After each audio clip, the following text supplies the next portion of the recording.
สบายดีมื้อนี้ข้าพเจ้าจะมาแนะนำวิธีการส่องหาค่า min และ max ในโปรในในโปรแกรม Excel เนาะว่าค่า min และ max มันคือหยังมันคืออีหยังเนาะสำหรับบางคนที่ยังบ่ทันฮู้เนาะเบิ่งตามนี้เอาเนาะคนอื่นเฮามาทำความรู้จักกับคำว่า min และ max มีความหมายว่าแนวใดเนาะคำว่า min นี่มันค่าน้อยสุด max น่ะมันค่าใหญ่สุดของจำนวนหรือว่ากลุ่มข้อมูลที่เราจะคิดไล่หั่นเนาะตัวอย่างก่อนอื่นเราจะมาสอบหาค่าของ min ก่อนเนาะตัวอย่างอันนี้เป็นคะแนนนักเรียนห้องนึงเนาะผลการเรียนผลการสอบสิ่งอยากรู้ว่าสมมุติอันนี้สมมุติซื่อๆอันนี้กรณีมันบ่หลายปานใดเนาะสมมุตินักเรียนเป็นร้อยเป็นพันสมมุติเนาะเป็นร้อยเป็นพันอาจจะมาสอบหาค่าน้อยสุดว่ามันอยู่หม้องใดอยู่บ่อนใดเป็นกันยากเนาะคันเราโซกโดยตาเปล่าฉะนั้นสูตรตัวนี้ช่วยได้เนาะสูตร min ช่วยได้นักเรียนจะมีเท่าใดก็โซกได้เนาะเอาสูตรตัวนี้นี่การนำใส่จะใส่แนวใดนั้นเฮามาเบิ่งนำกันเนาะเดี๋ยวนี้เนาะข้าพเจ้าจะยกตัวอย่างให้เบิ่งว่าการสอบหาค่า min ตัวนี้เนาะคำว่า min ตัวนี้ว่ามันมีการคิดอะไรแนวใดคนอื่นหมดใน Excel เขาต้องพิมพ์ของเครื่องหมายเท่ากับก่อนเครื่องหมายเท่ากับแล้วก็พิมพ์สูตรที่เราต้องการจะคิดอะไรเนาะคือตัวนี้แม่นเราจะต้องการสมการของ min เราก็พิมพ์คำว่า min เท่ากับแล้วก็ min แล้ว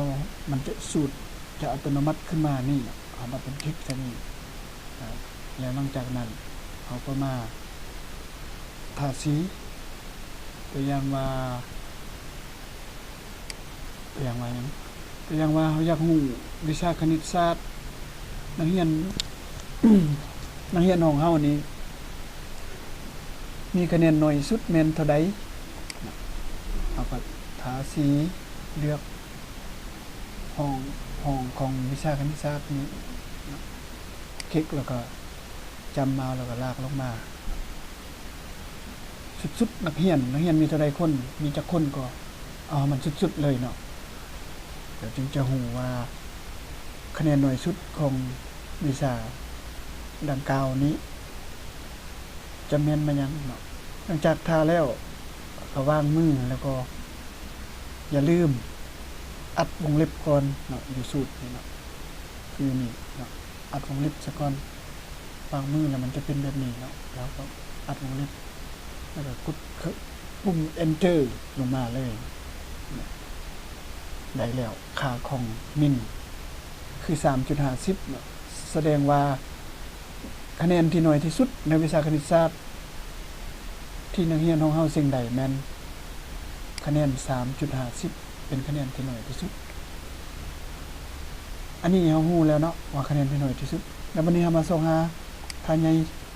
หรือว่าค่าคะแนนที่ใหญ่ที่สุดมันคือคะแนนหยังก็คล้ายคือกับการส่องหาค่า min เนาะมีแต่เปลี่ยนมวลคำว่าจาก min มาเป็น max เนาะพิมพ์เครื่องหมายเท่ากับแล้วก็พิมพ์คำว่า max มันจะอัตโนมัติขึ้นมาแล้วดับเบิลคลิกซะนี่2ครั้งแล้วก็ลากขึ้นมาอยากรู้วิชาใดก็เลือกเอาวิชานั้นอันนี้ข้าพเจ้าจะยกตัวอย่างแต่วิชาเดียวเนาะวิชาคณิตศาสตร์แล้วก็ลากลงมาเลยจำแล้วก็ลากสุดๆนักเรียนมีจักคนก็ลากให้มันสุดๆเลยแล้วก็หลังจากลากสุดแล้วก็วางมือแล้วก็อย่าลืมอัดวงเล็บทุกครั้งเนาะเวลาเขียนสูตรใน Excel อัดวงเล็บแล้วก็กดเครื่องหมายอัดวงเล็บนั่นนี่เนาะนี่นั่นนี่อัดวงเล็บแล้วก็เครื่องหมาย enter เนาะเอาปุ่ม enter เนี่ยกดปุ่ม enter บาทนึงครับเนี่ยออกมาแล้วคะแนนที่ใหญ่ที่สุด วิชาคณิตศาสตร์นักเรียนเฮาเชียงใดแม่น 7.25 หน่วยสุดแม่น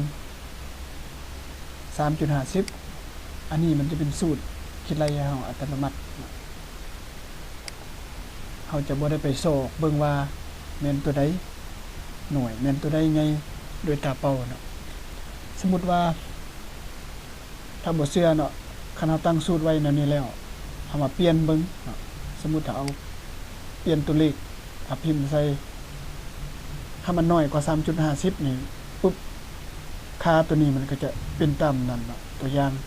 3.50 น้อยกว่านี้สมมุติข้าพเจ้าจะใส่ 1.25 เนาะเบิ่งว่ามันจะเปลี่ยนบ่ค่าของมินอยู่ในวิชาคณิตศาสตร์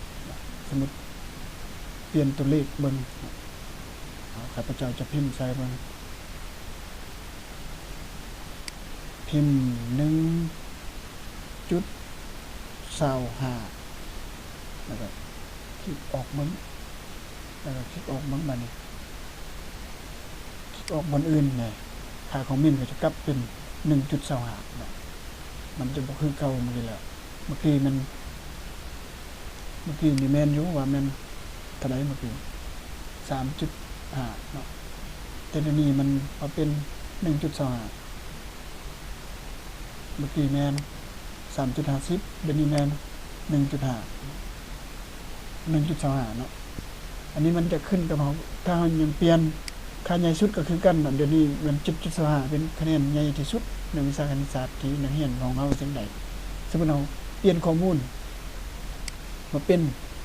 9.5 ปึ๊บเนาะเวลาเขียน 9.5 แล้วเฮามาเบิ่งกด enter เนี่ย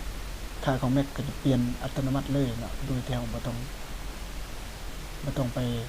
นับบ่ต้องไปใจบ่ต้องไปเบิ่งเนาะอันนี้แม่นคุณประโยชน์ของการสอกหาค่ามินและ max ใน Excel เนาะมาฮอดนี้ก็มีแต่สำนี้เนาะ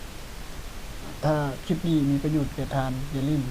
กดไลค์กดแชร์หรือว่ากดปุ่ม Subscribe เพื่อติดตามข้าพเจ้าจะอัดคลิปบทเรียนแบบนี้ออกมาเรื่อยๆให้ท่านผู้ชมได้ชมเนาะได้เบิ่งได้เรียนรู้นำกันไปเนาะขอขอบใจ